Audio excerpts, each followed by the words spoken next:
Gimana perasaan kamu kalau kamu lihat ada orang yang berzina di hadapan kamu? Jijik, sampah, binatang. Apa respon kamu kalau ada orang di hadapan kamu dibacok lehernya saya mati? Biadab, nggak punya nurani. Tahu nggak, itu adalah pemandangan biasa yang terjadi setiap hari di Mekah.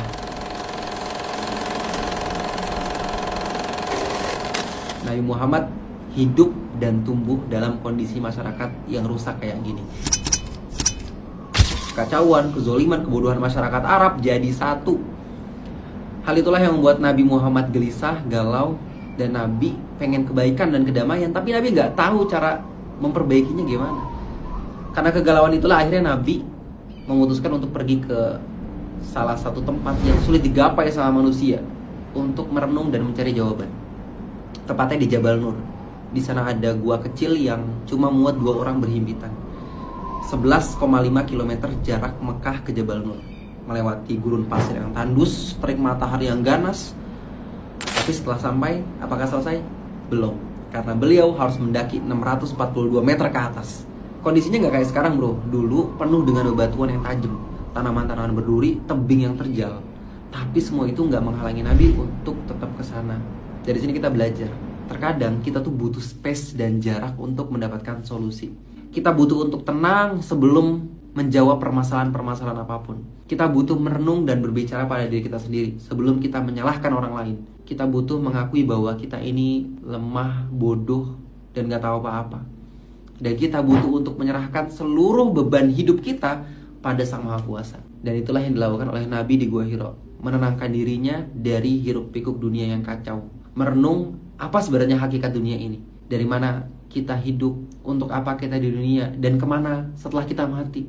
Beliau bermunajat, meminta pertolongan pada Yang Maha Kuasa. Hingga pada suatu hari, di bulan yang sangat membakar dan terik, yaitu bulan Ramadan. Di malam hari yang sunyi, beliau didatangin oleh sesosok malaikat sambil berkata, "Ya Muhammad, Iqra." Tubuh Muhammad langsung bergetar. Lisan beliau keluh karena didatangi oleh sosok makhluk yang bercahaya dengan suara yang sangat menggelegar. "Iqra ya Muhammad." Dia deketin Nabi. Nabi ketakutan sambil menjawab, "Ma ana biqori." Aku gak bisa baca. Malaikat itu semakin mendekat, kemudian dipeluk Nabi kuat-kuat sampai sesek, seolah-olah setiap rusuknya akan patah. Malaikat itu pun berkata lagi, "Iqra ya Muhammad." Nabi balas lagi, "Ma ana biqori." Serius aku gak bisa baca. Kemudian malaikat itu membacakan kalimat-kalimat yang gak pernah didengar sebelumnya. "Iqra bismi rabbikal ladzi khalaq, khalaqal insana min 'alaq.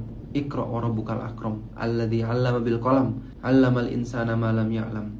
Nabi Muhammad ngikutin perintah malaikat, membacanya berulang-ulang kali sampai beliau hafal. Kemudian malaikat itu pun pergi. Iqra, bacalah, belajarlah, telaahlah. Itu adalah langkah awal untuk kita merubah apapun. Lingkungan, masyarakat, keluarga, bahkan diri kita sendiri.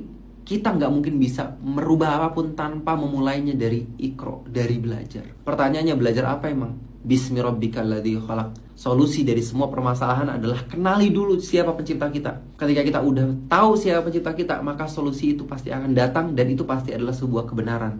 Kita punya masalah apa? Kelaparan, kemiskinan, krisis moral, ekonomi, hukum, pemerintahan. Sebelum kita sok-sokan pinter ngejawab semua masalah-masalah itu, pertanyaannya, kita udah kenal belum sama pencipta kita? Logikanya aja, kalau dunia ini adalah punya dia, maka dia tahu yang terbaik untuk dunia ini.